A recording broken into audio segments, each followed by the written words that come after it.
नमस्कार, lead India news में आपका स्वागत है। मैं हूं डॉक्टर तरुणा एस गौड़। इस वक्त प्रधानमंत्री नरेंद्र मोदी जो अपने तीसरी बार प्रधानमंत्री कार्यकाल में उन्होंने पहला विदेशी दौरा किया, वो किया रूस का। और इसके बाद से ये 2 दिवसीय रूस का दौरा बहुत चर्चा में है।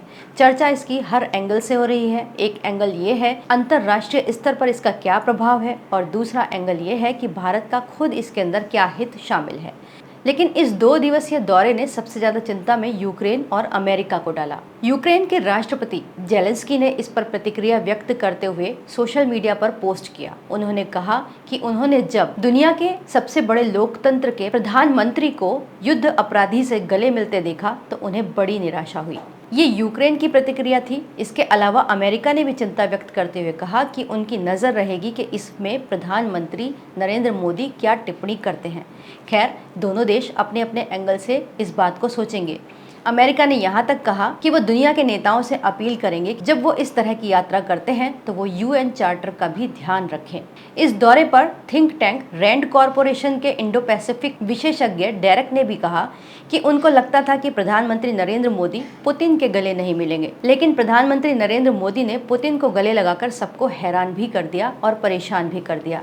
इस तस्वीर की पूरी दुनिया में चर्चा होने लगी। डेरेक का कहना है कि भारत अपने हितों में भरोसा करता है। बात ठीक भी है, भारत को अपने हितों को देखना भी होगा। कोरोना काल के दौरान बीते कुछ दिनों में भारत और रूस के बीच कुछ न कुछ दूरी और खटास आती नजर आ रही थी। इस दौरे से प्रधानमंत्री नरेंद्र मोदी ने न सिर्फ ये संदेश दिया कि रूस जो भारत का पुराना मित्र है वो आज भी भारत के लिए महत्वपूर्ण है। इसके अलावा एक काम और ये हुआ कि अगर मान लीजिए रूस भारत के खिलाफ होता है तो वो जाहिर सी बात है वो चीन के नज़दीक जाता है।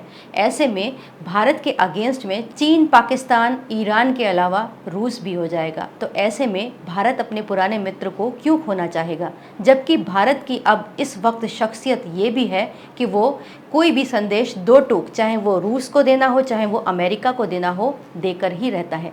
जैसे प्रधानमंत्री नरेंद्र मोदी की उस टिप्पणी की बहुत चर्चा हुई थी जिसमें उन्होंने साफ साफ रूस से कहा था कि ये युद्ध का समय नहीं है।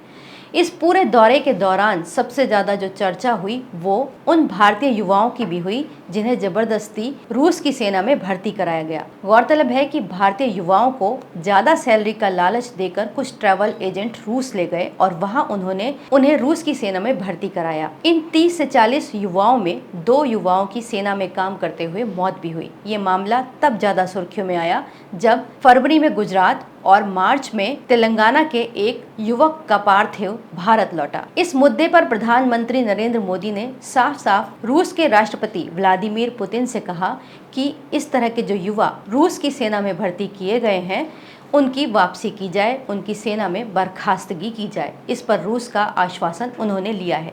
ये भी एक बहुत बड़ी चर्चा रही। तो कुल मिलाकर भारत ने दिखा दिया है कि वो न सिर्फ एक मजबूत लोकतंत्र है बल्कि अभी वो एक मजबूत नेतृत्व में भी चल रहा है। इस वीडियो को लाइक करें, हमारे चैनल को सब्सक्राइब करें। हमारे वीडियो सबसे पहले देखने के लिए बेल आइकन प्रेस करना ना भूलें।